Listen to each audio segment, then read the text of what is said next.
Good afternoon. Welcome to this Tickmill live trading presentation with myself, Charlie Burton.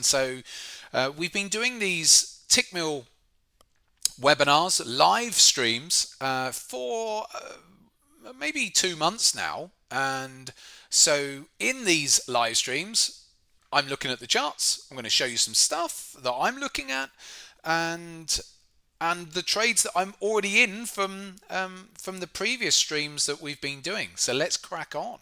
Good afternoon to you. And if you're watching this non-live and you're watching recording on the social channel as well, that's fine too.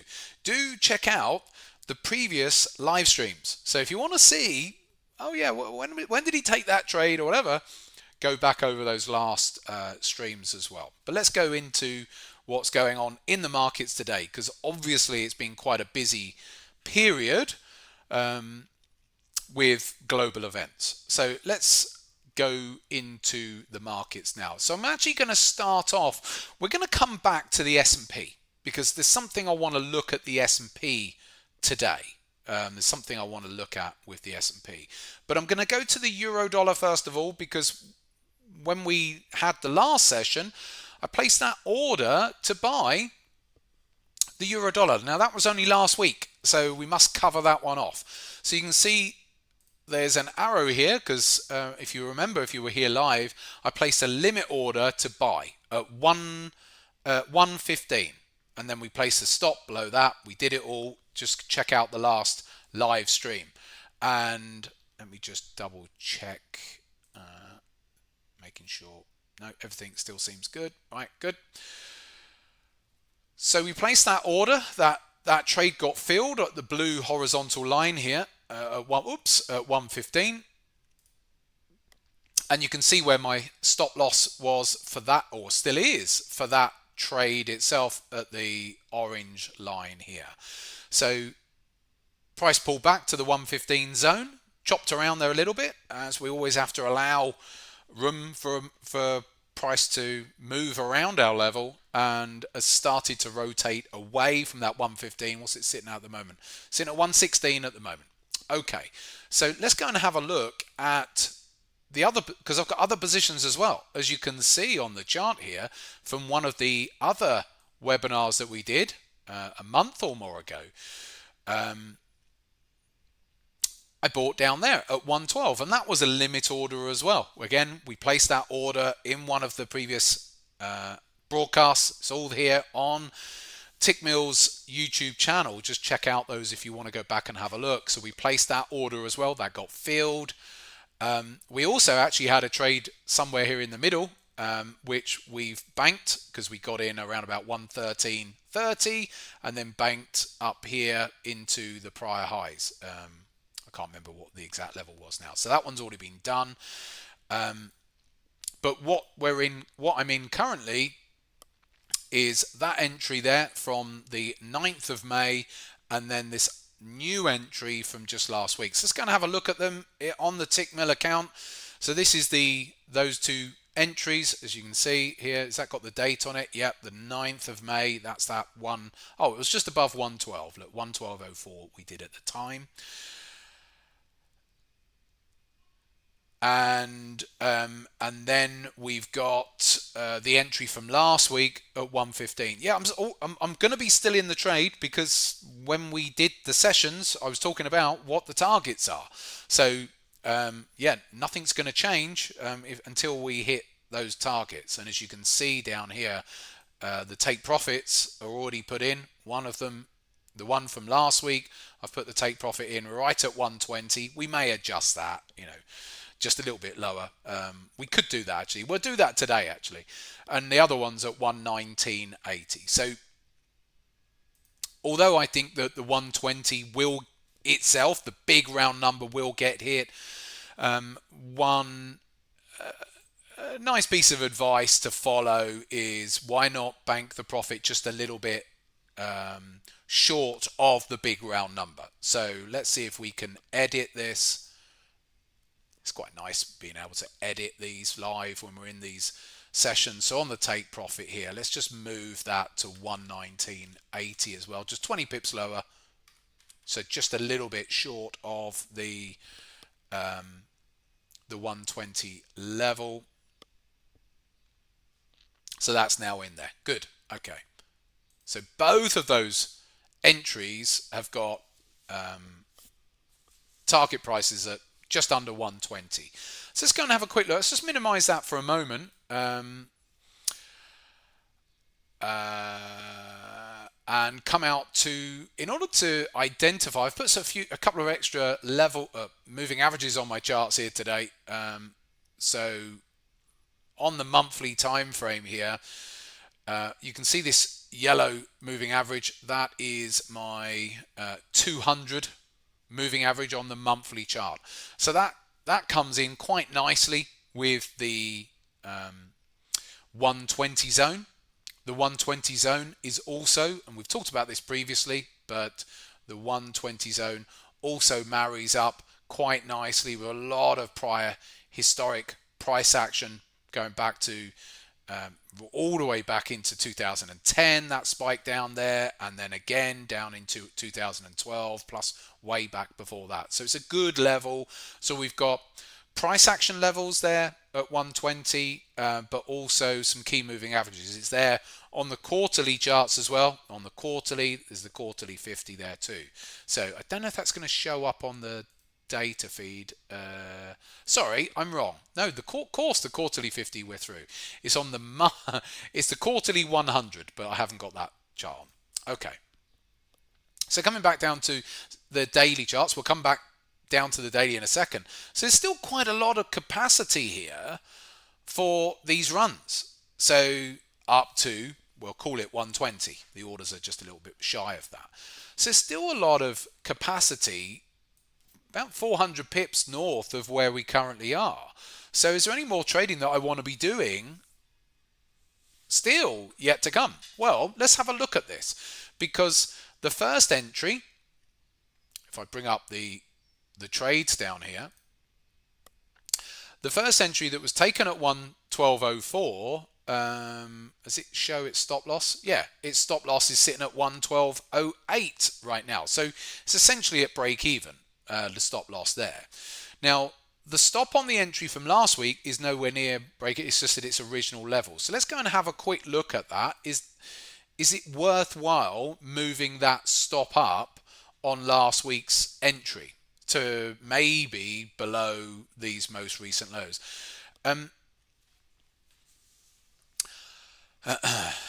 I'm quite happy to leave the stops where it is at the moment. I would like to see the euro break out to new highs comfortably into the 116s. So I want to see a little bit more confirmation before I do anything. Because anything could still happen, of course, this week. So if I come out to the weekly charts, you can see that we're on for, at the moment, it's only Tuesday, but nevertheless, the weekly bar, if we were at the end of this week and it was looking like that, I'd be saying that's a really positive bar. One thing to note, I've added on what I call my bands this week. And these are these two black lines which are tracking price, more acutely tracking price. So I call them my bands, but all they are two EMAs, exponential moving averages, but one is set to the average highest price and the other one is set to the average lowest price. So most moving averages, when you put them onto your chart, you have them set to the close. So they're based on the closing prices. But these two, I've put them, these 5 exponential moving averages, but one is set to the high and one is set to the low. So one is tracking the highest price on each bar. So it's the average of the last 5 bars highest prices, and the other one is the average of the last 5 bars lowest prices. And that creates these bands. So I use them in many ways, but I'm going to talk about momentum a little bit here. Now, we can see momentum just on a price chart itself, of course. But I'm very much a visual person, and I do like moving averages as a visual confirmation of what we can see on the chart anyway. So if we were to close, it's a long week ahead of us yet, but if we were to close like this on the outside of the upper band, what is it telling me?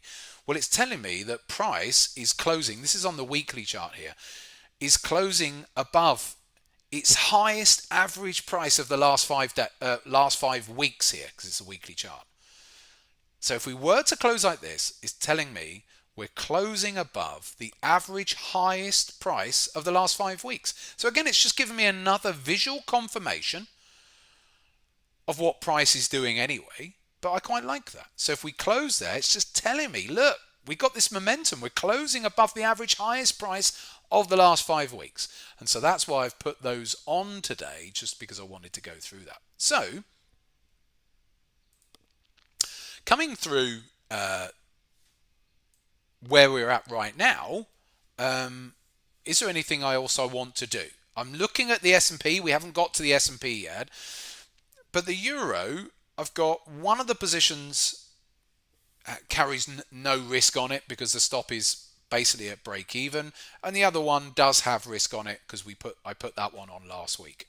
So ideally, because of these two positions, I'm waiting for the euro to break out, if it is going to break out, and then I'm going to be looking to add again if we get a breakout. So can I do anything with that today?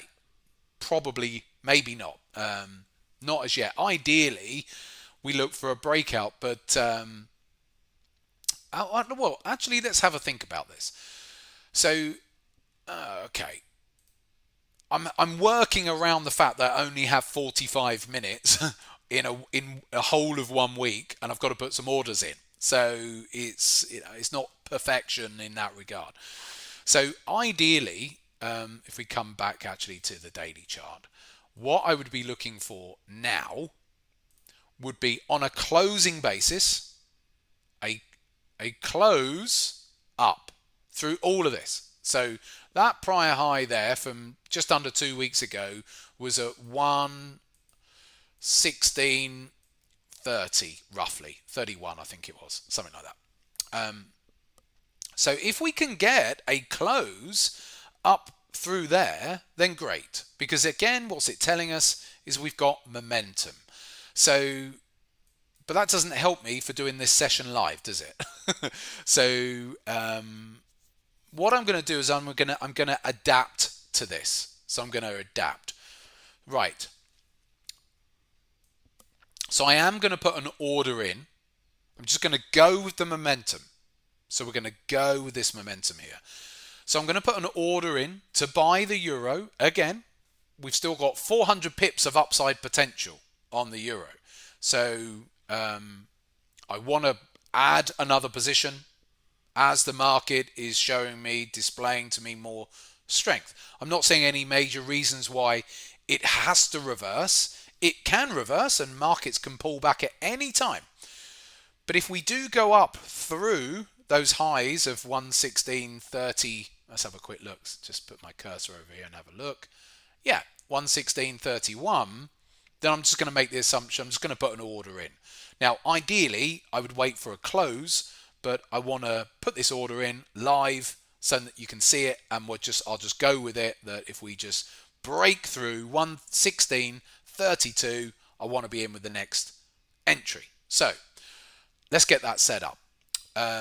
If we don't go up through it, then I don't get filled, do I?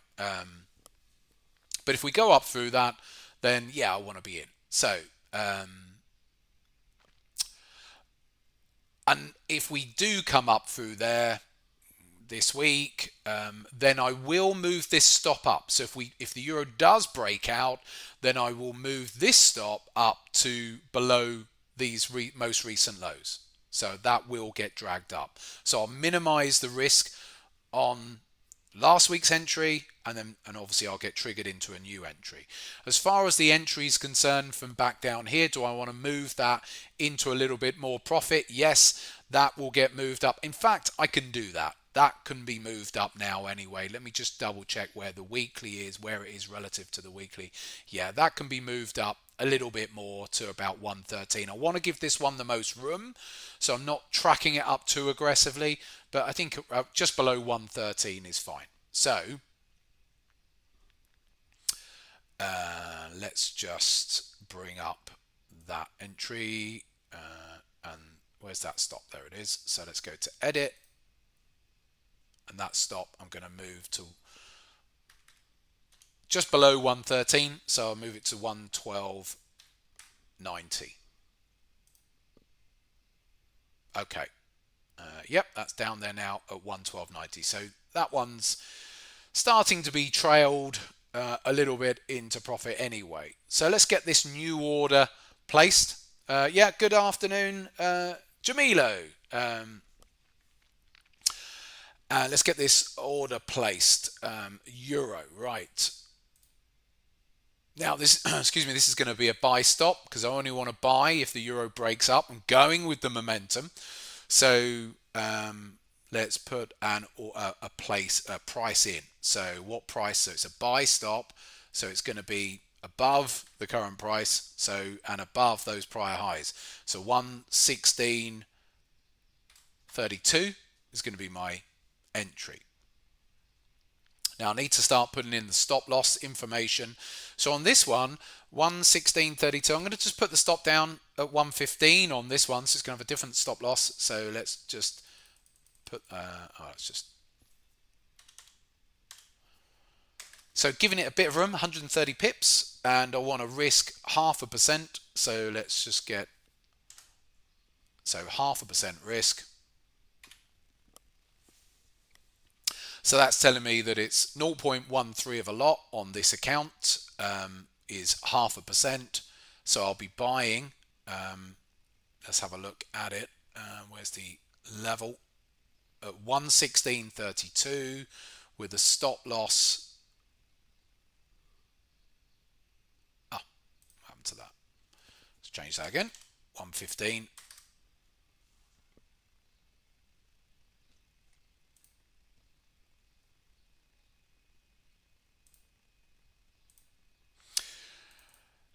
At the moment, it doesn't want me to. It wants me to have it the risk at. Let's see if I can change this still. There we go. Right. There we go. Right. 0.5% risk. Perfect is what I've put in the box up there. So to buy at 116.32. So let's now. And it's risking $145 there on it. Okay, so that marries up quite nicely. Let's put the order in. Okay, so the order is in there now. So let's go and check that out. Let's just get rid of that and come to the order box. So I have got, there it is, down the bottom here. An order to buy, a buy stop at 116.32 with a stop loss at 115. It's a working order at the moment now on that euro there. And if that triggers me in, I will then look to add to, to move up and trail. Let's get rid of that. The stop on that first entry over there. So I'll end up with 3 open positions on the euro, but with no greater risk because the stops will have been moved up a little bit on the existing positions. Thanks. Hopefully I'm pronouncing your name correctly there, Kalaya. I think that's the case there. So yeah, I mean, that's what we do with these live sessions. It's quite nice for me just to go through my analysis overall. I know I'm not going through all of my analysis with you. That would take me hours in a way. But I'm telling you, look, this is what I'm looking for these swing trades. This is where I'm looking to run them towards.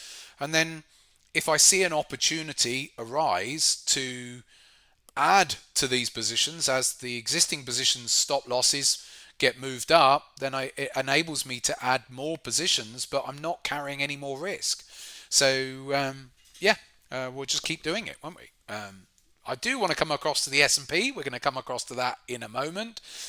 And as a reminder, do check out the previous sessions that I've done here on the Tickmill channel, because then you can see what I've been up to previously on some of the other trades as well, like the pound dollar as well. Yeah, good question. The question is here that wouldn't there be a possibility that the dollar strengthens if the Iran war persists and the Fed keep the rates the same? My only concern from the question here at the moment, but do agree with your analysis. Yeah, it doesn't really matter what trade you're in. There's always threats to your trade. Doesn't matter at any moment in time.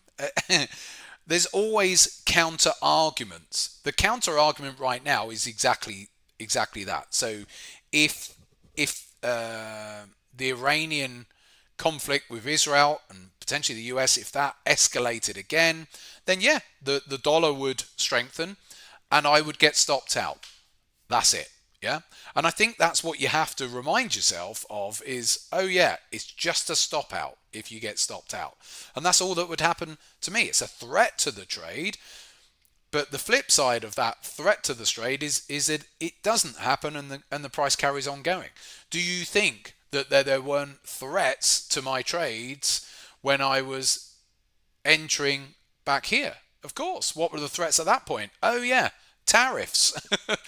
Well, what if the tariffs get worse? And surely that would be inflationary potentially towards the US, and again, all the reasons why the dollar could strengthen then as well. But it didn't, and so we just have to weigh up all of these arguments, the macros of what is out there, and then say, well, where do I want to align my analysis? Do I want to be long or do I want to be short or do I want to look at another market? So my analysis is still for the long side, but of course I'm always pragmatic that anything can happen in the markets, and if the markets roll over and the dollar starts to strengthen again, then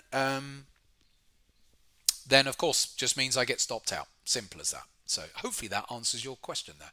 Good question. And again, it doesn't really matter. The point as far as agreeing with my analysis or not, I don't even want necessarily or need people to agree with my analysis. The point of these sessions is just for me to show you what I'm doing. And you can agree or say, actually, that's not the patterns that I'm looking at. And I use this expression all of the time.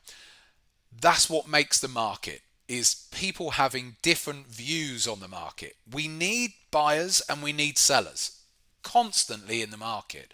So at any one moment in time, you're going to have people who want to be long a given market, and you're going to have people who want to be long or want to be short at that same market.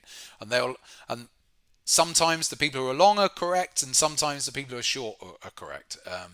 So that's just it. So I think the most important thing with trading is not necessarily whether you're right or wrong. Yes, we have to be right a given percentage of the time, but it's the conviction to hold your views, which is more important.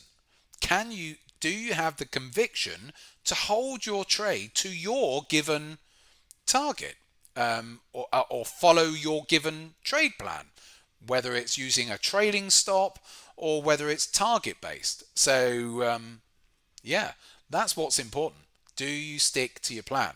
What I find with many traders out there is they don't, and they find it really difficult to stick to their plan. They'll have a plan at outset with regards to their trades, and then they end up deviating away from the plan, because they'll see a reversal candlestick.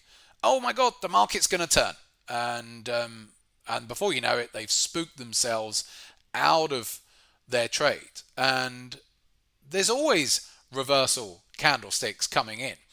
They don't always amount to anything at all.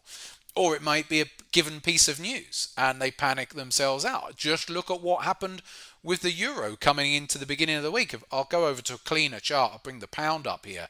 Look what happened here just yesterday after the events of the weekend, with the US strategically bombing certain locations in Iran. At the beginning of yesterday, you could have been thinking, oh no, that's it, the dollar's going to strengthen on the back of this, and then look what happened. So you just have to stay true to your analysis, to the patterns, or the macro that you're following, rather than flip-flopping in and out all of the time, because that's where a lot of traders make mistakes, is flip-flopping and not holding true to what was may well have been quite a feasible trade plan at the beginning, but they just don't stick to the plan, and they constantly flip in and out and get put off. And that's the market's job. Market's job is constantly trying to shake out what we call the weak hands. Weak hands are people who struggle to hold on to their trades, and the market only has to wobble around a little bit, whether you're looking at a daily chart like this or whether you're looking at a 5-minute chart. The market does the same, wibbles around all the time, and it's constantly putting traders off, whether you're an intraday trader or you're a swing trader. Doesn't really make much difference. The market is the master at putting people off. So these sessions that I do with Tickmill, I think it's twice a month usually, are all about me trying to reinforce all these little things in the space of 40 minutes or so. 40, 45 minutes, depending on how long we go on for. There we go. Right, okay. So, where do we want to go to next? We've put that order in. We've already reviewed the previous euro trades. I've moved, if we come back over to the euro,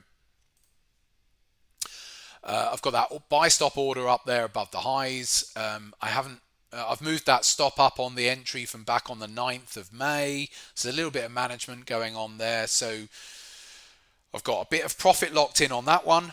The entry from last week is still got its 0.5% of open risk, but the other one has got profit on. And if we do break up,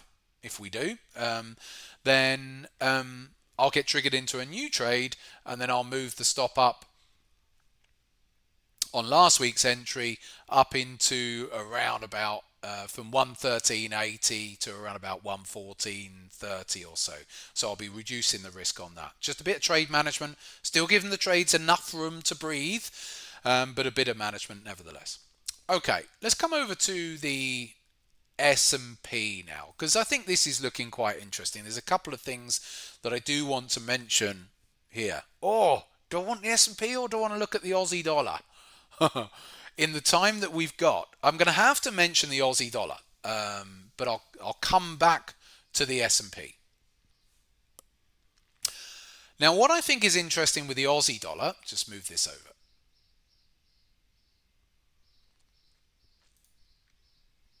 If you look at my moving averages here, my black moving average is my 50, and my golden moving average is the 200.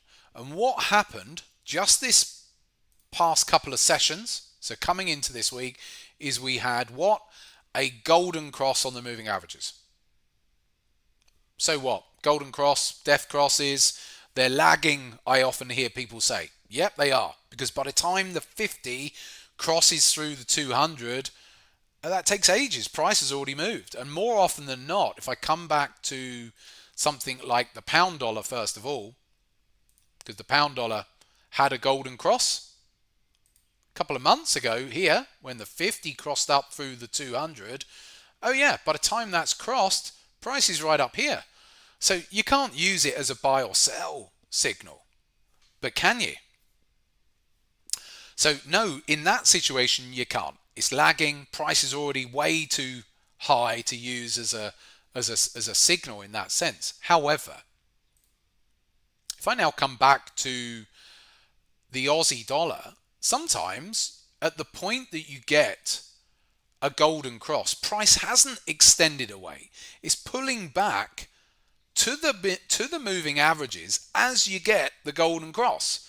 And yesterday was a classic example of that with the Aussie dollar. So it pulled back into the 50 and the 200 and reversed right on the freshly crossed 50 and 200. So that was a classic buy signal in my book, how I use things like golden crosses, is that, yeah, if price pulls back as they're crossing or within a couple of bars of them crossing or so, then yeah, absolutely, it's a great signal. So Aussie was on a great buy signal there yesterday. I was talking to my community of traders about that yesterday. But what about the S&P? Well, funny enough, the S&P, right, as you can see, just in the last couple of sessions, has also done a golden cross. How am I doing for time? Well, we're okay. Has done a golden cross just coming into the end of last week. They probably just crossed there on Friday's bar. But again, prices didn't come back to them as they were crossing. So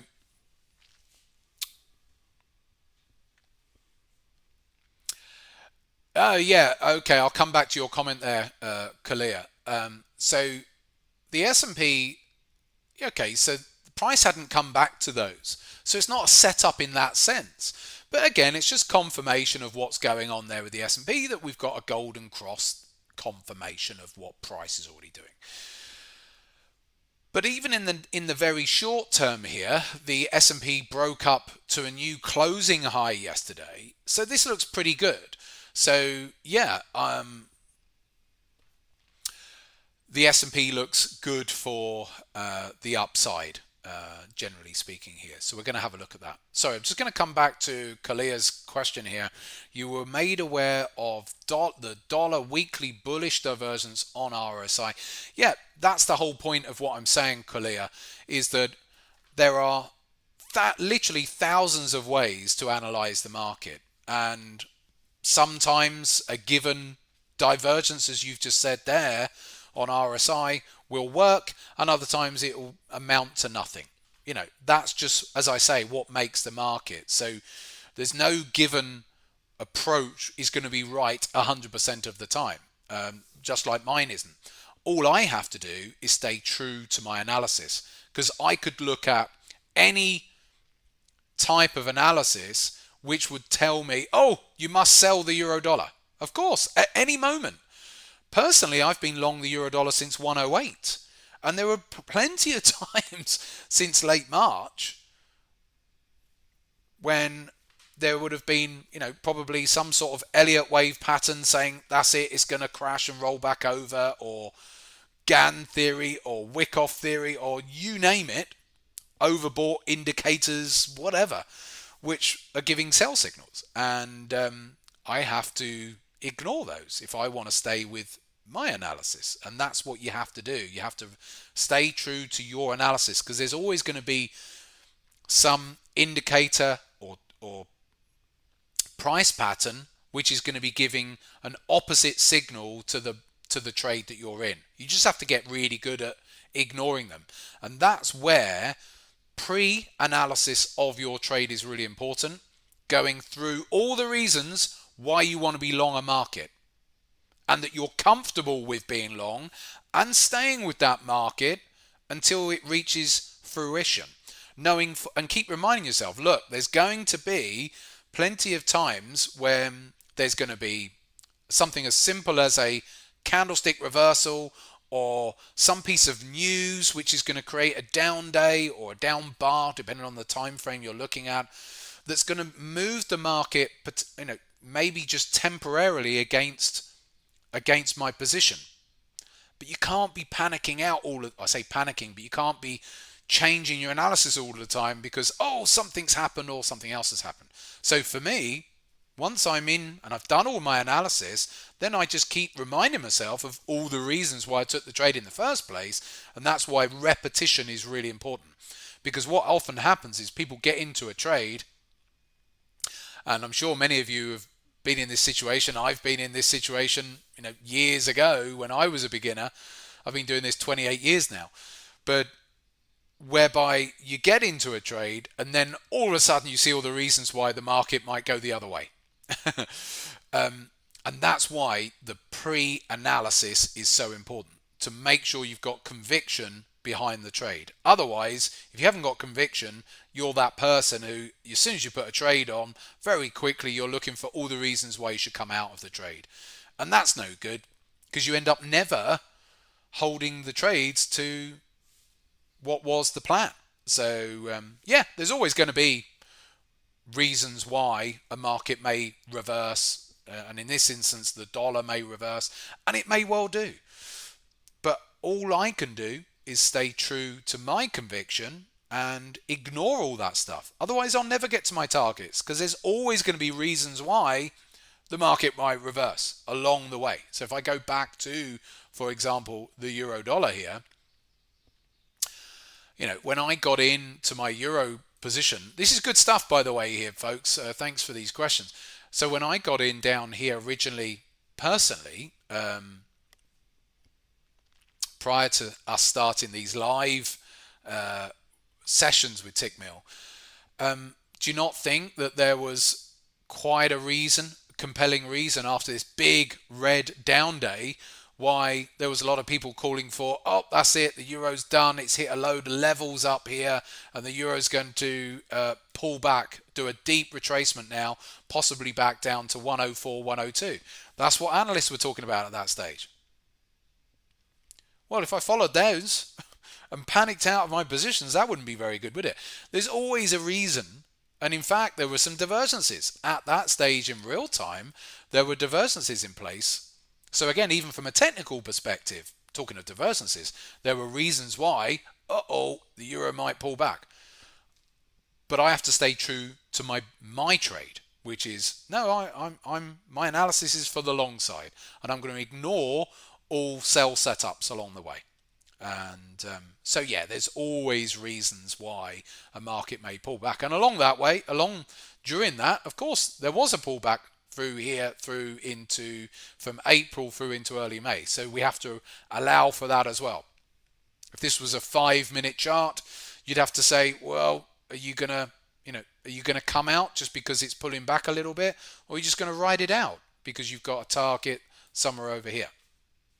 Stay to your trade and whatever your conviction is. If your conviction right now is, I think the euro's going to roll all the way over, great. You've got conviction behind that analysis. That's what it's all about. And having coached thousands of traders over the years, one of the biggest problems that traders have is banking profitable trades too early. They get in and then they lack the conviction and they can't help themselves and they bank too early. So the more that traders can learn to hold on and stay true to their original plan and not allow themselves to get shaken out, the better.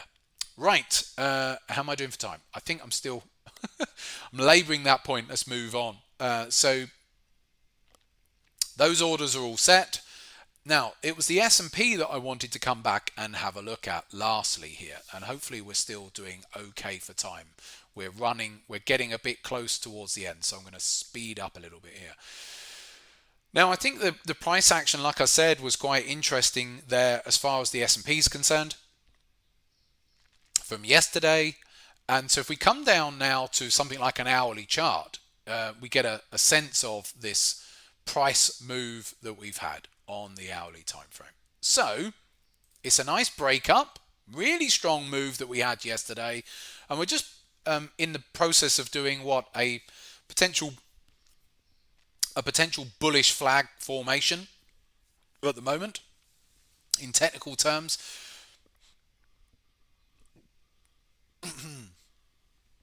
Ideally, we'd be looking at, I was going to use my pen, but I'll put a box on the chart here. We're looking at really this price zone here. This is the price zone. You can see where all the prior price action is. So the S&P could do with falling a little bit more at some point into this price zone here. And that to me would be, let's get rid of the box now. That would be quite a nice buy zone in that area. So somewhere around 6,050 area there.